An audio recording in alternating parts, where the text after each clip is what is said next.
Welcome to Come and See, your podcast for finding truth in a world of chaos. Brought to you by Living Waters Abide Ministries.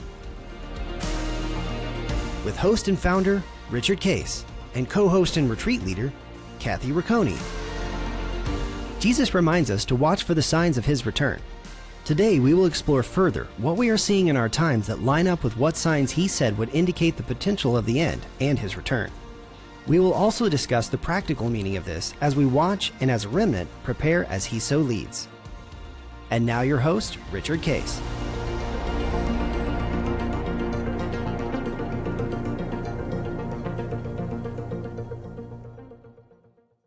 Well, good morning, everybody. This is our End Times Friday, and we're excited to continue our second part of our discussions with our good friend Eric from Israel, who happens to be celebrating a holiday here in St. Louis, Missouri, in the United States, and Rabbi Ephraim, who was visiting his mom in Miami. So you've been in America recently, and you're back home now in Jerusalem, and our good friend Denny. And so we welcome you again, and we're excited to continue. Last time we talked about the events of Syria and the rebels taking over, which I have some more questions about, the ceasefire with Hezbollah and the return of the population back to the north. And then we talked about a deal of the hostages for Gaza working, and probably will be, maybe by the time this airs, it'll actually be done, which would be good news. But there was a statement that both of you made that there's not a rejoicing per se, for a couple of reasons. And that is that maybe you have some temporary solutions, but the issue, it remains. And was really understood this a little bit deeper. I actually, had a lunch with Netanyahu back in before 9/11. And he was sharing with a group of us executives, we were CEOs, and he said, life is different in Israel than it is with you.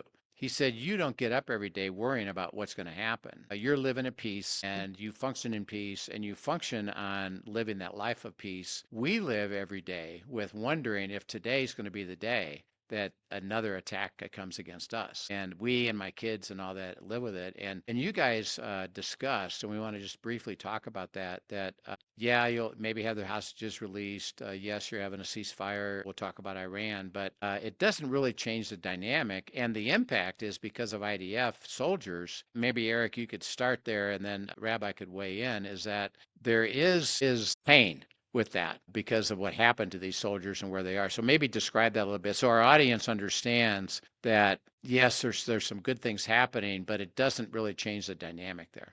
So I guess I'll start by simply saying that I don't always agree with the prime minister, but I think those comments he made are fairly accurate in summarizing the situation. In my way of thinking, in this part of the world, the idea of peace is sort of a misnomer. Yeah. And its definition. What you can hope for are long-term ceasefires.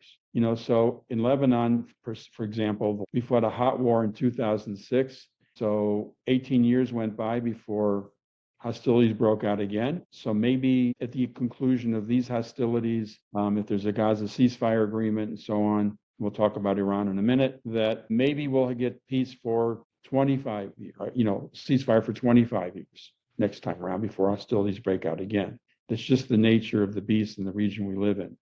And so that being said, there won't be dancing in the streets of Israel when our hostages come back, but there will be a feeling of resolution. That is, okay, this phase is now over and we can go on with our lives. There are a lot of what both of us failed to mention in the last broadcast that you produced, is that although our casualty rate among the IDF and civilians was quite low, it actually was below even our expectations, I think. Many of us were preparing at the beginning of this war for our power systems to be out, our cell towers to be down, our water systems to be out. People were stockpiling water and all kinds of stuff, expecting this to be the IDF was on top of things and managed to really hit Hezbollah hard before these things could happen. But that being said, I don't know a single family that has not been affected by the war in one way or another. Either there's a son or a daughter who was taken hostage, or there's a sister or a brother who was killed in the war, or there's somebody. We have, I think, close to 8,000 IDF soldiers and reservists who are seriously injured. ranging from just a bad case of PTSD to losing one or more limbs. Before I left for the States, about 2 weeks before, as I put in one of my Substack posts, the son of a dear friend of mine who was seriously injured on October 7th was in intensive care for 13 months in the hospital.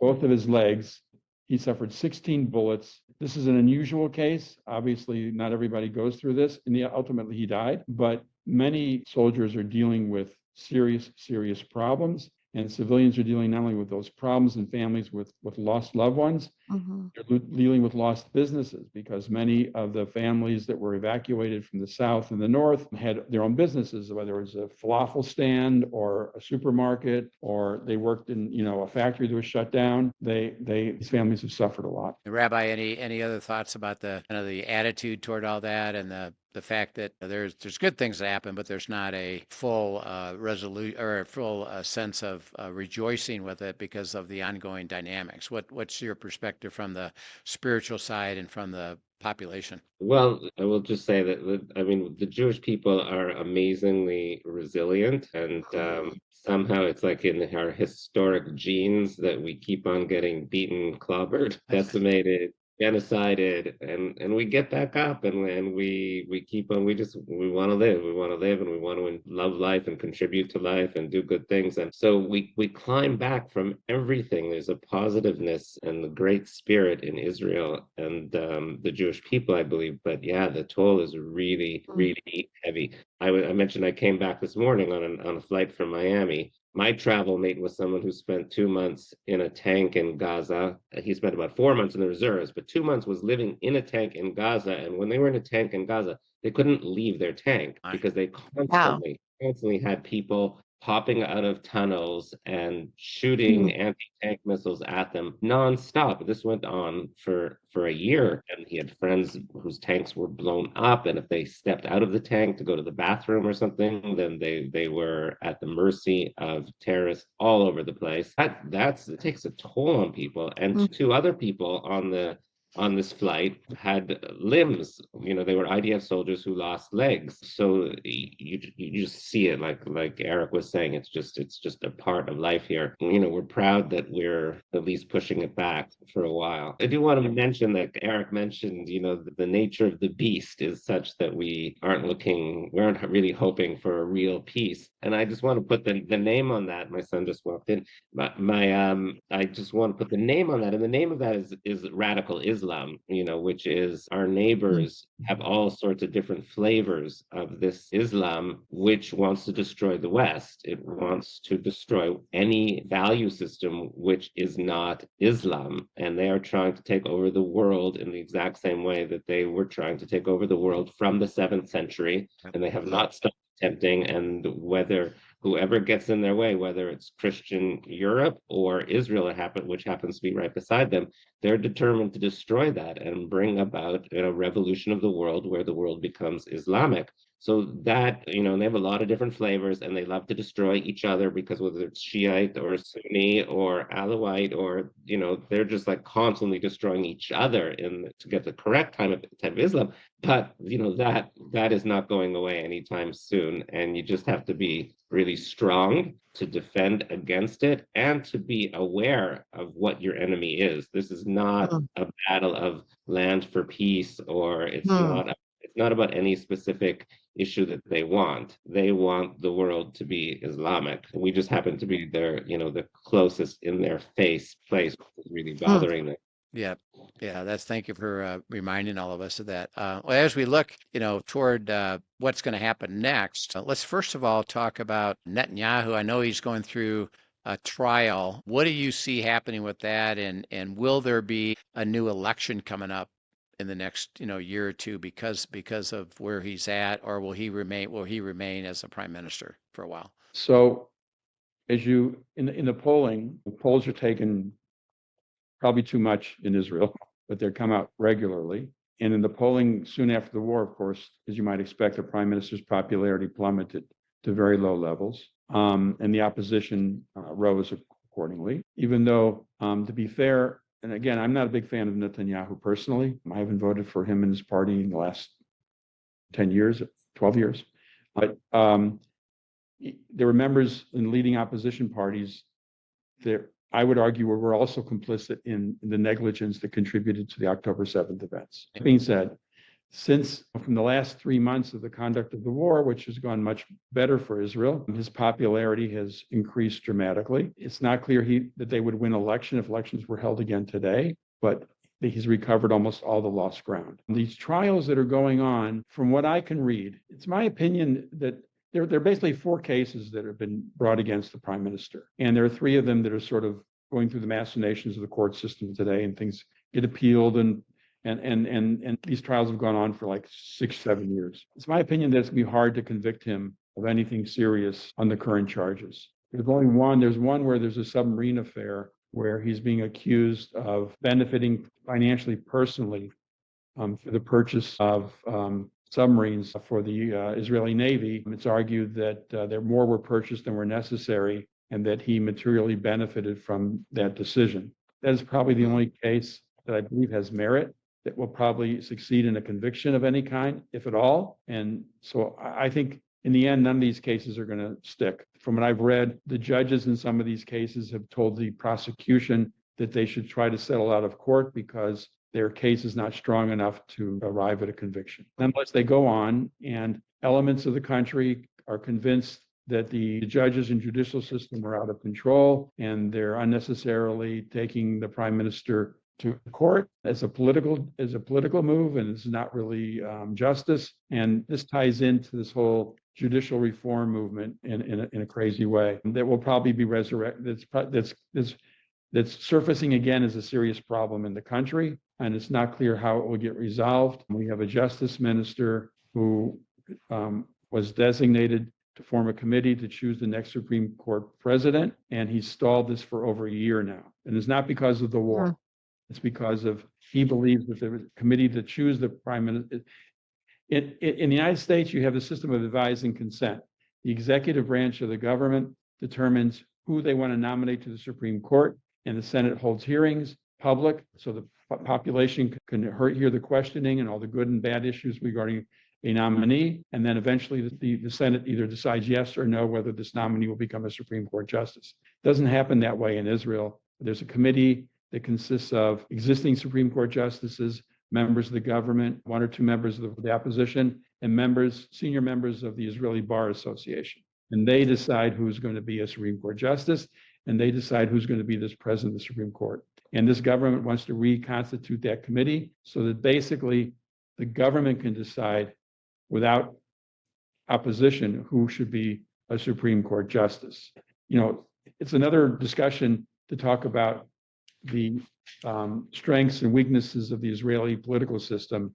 But I think it'll be getting off subject if we go into that too much at the moment. Will be out of this. Will there be a new election in the next year or 2? Do you think, or will it just be status quo for the next couple of years? The issue that may or may not bring down the government, in my opinion, is the one over the drafting of the ultra-Orthodox segment of society. There are 2 ultra-Orthodox parties in this coalition government who are demanding that the government come up with a solution that permits their constituency to evade the draft. And as we've talked about, there are many injured soldiers. There are reservists who served 200 plus years out of a 365-day calendar in the reserves, all because there's a shortage of manpower in the army. And to exempt the ultra-Orthodox, which has been going on now since the Begin government in the 70s, this is going to be a very, very hard pill for the country to swallow.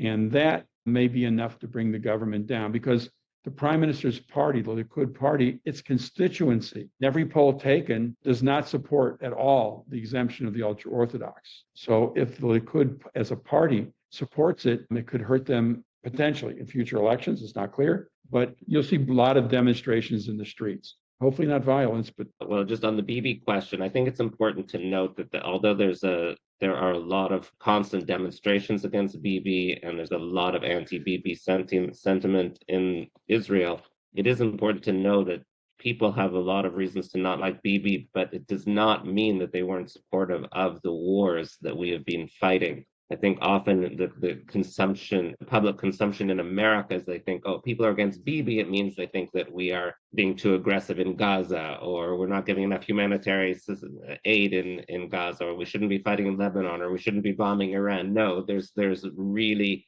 very, very broad-based support, even amongst those who don't like Bibi, for the way the war has been executed and the national determination to try and cripple our enemies who are trying to destroy us. So they can be supportive of that and be against Bibi for whatever they see as either corruption or the ultra-Orthodox issue. So yeah, there's definitely we've been very united because we've been facing a war of destruction that was, put on us against our will. But underneath that unity, there's a lot of disunity on major issues, like should Netanyahu be the prime minister, and the ultra-Orthodox exemptions, as Eric mentioned. So as we start feeling a little bit more secure, and we're winning the existential battles, these things are going to rise up and cause a lot of difficulties in our society. And I'm sure there will be an election over these issues pretty soon. Yeah. And then Okay. with Hey, the Rich, a quick question for Ephraim on this. Eric talked about the sort of judicial chaos and then the political issues with the president.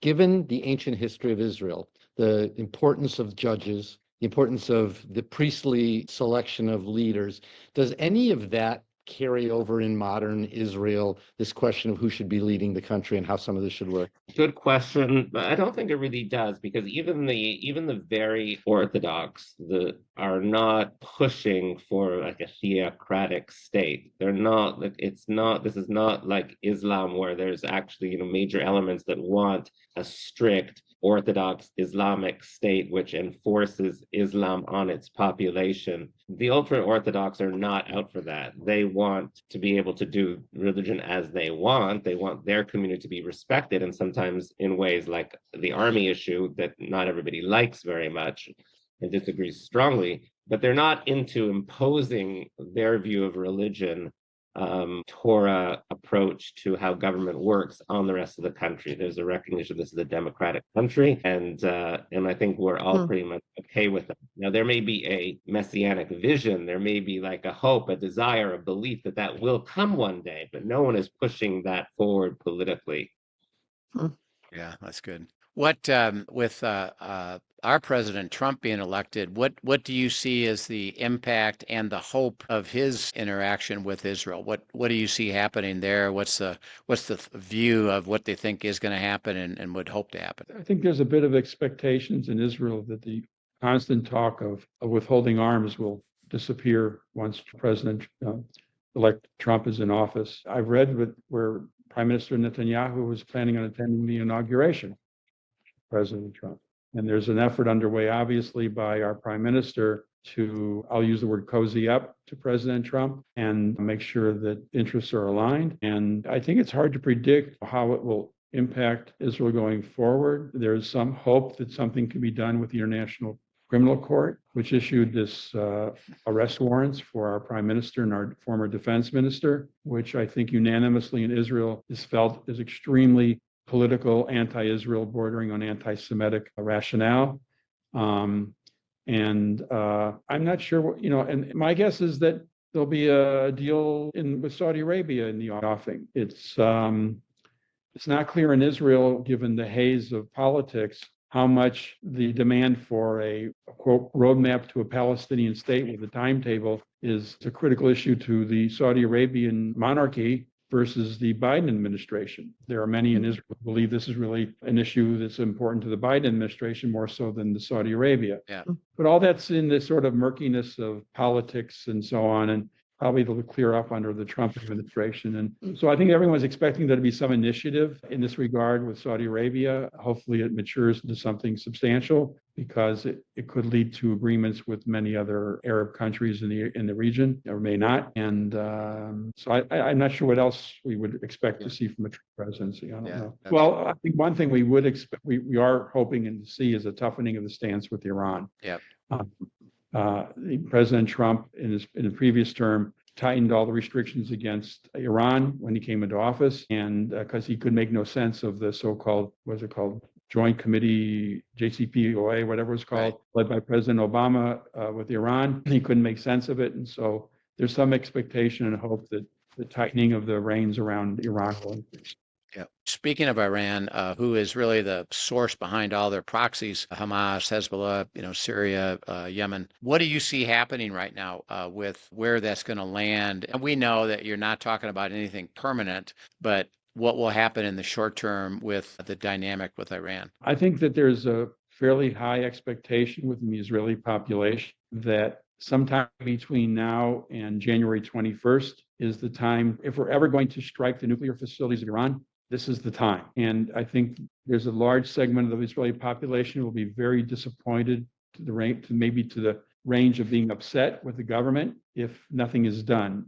And that being said, it's important to talk about the tactical implications. The only way to properly destroy these nuclear facilities is by a B-2 bomber dropping, I don't know, what is the 2-ton bomb or something like that can penetrate these these facilities like Fordo that are very deep underground.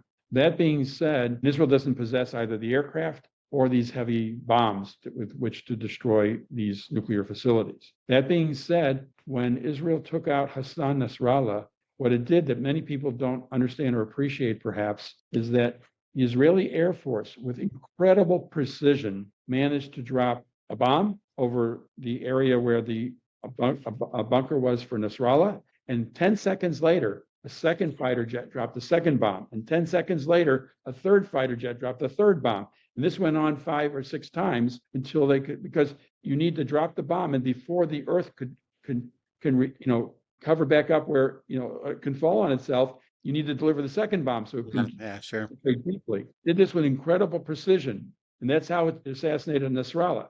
That same tactic, I believe, although I'm not a military expert, could be used to destroy the nuclear facilities in Iran. But now we're executing this maneuver, several thousand miles away. And so it's much more difficult. That being said, because of Israel's previous actions, virtually all the air defenses of Iran were taken out. Now, why is that important?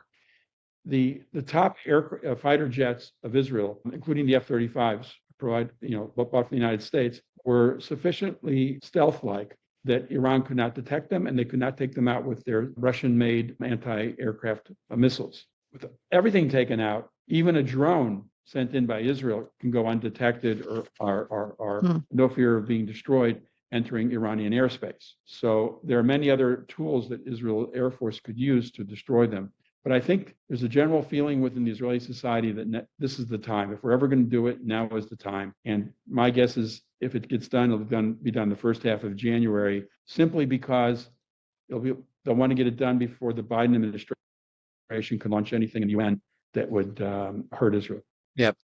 That's good. Well, thank you. We're at the end of our time, but thank you so much. It'll be interesting because obviously we'll find out what happens. And we want to talk further about, as you see things coming about, what will that mean over the next year or two? And what are the keys to keep watching? So thank you so much for that insight. And we wish you well. And Eric, we hope you have a happy trip holiday here in the United States with your friends and relatives. And Rabbi, we wish you happy Hanukkah, that you will enjoy it. Merry Christmas to all your listeners. Yeah, thank you. Merry Christmas to us. Merry Christmas. And do you personally with your family celebrate? It goes on 8 days, right? The Hanukkah? Yeah, we have 8 days of celebrations, and I have 9 kids, so it actually works out really nicely. Yeah. Wow. Well, that's great. Well, thank you so much, and we will look forward to catching up again. And it's been so helpful. And Denny, thank you for your relationship here and your great thoughts to help us prepare for this. So thank you so much. So we'll see you guys. Hope you have a good December and into January. Thank you. Yeah. Thanks for joining us, everyone. If you have questions from today's broadcast, send them in to us at questions@abideministries.com, and we look forward to seeing you next time. Yep. We'll see you then.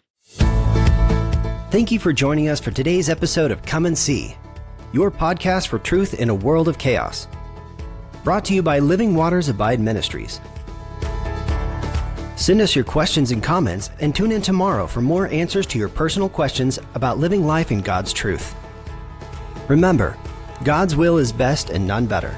His truth brings peace in this world of chaos.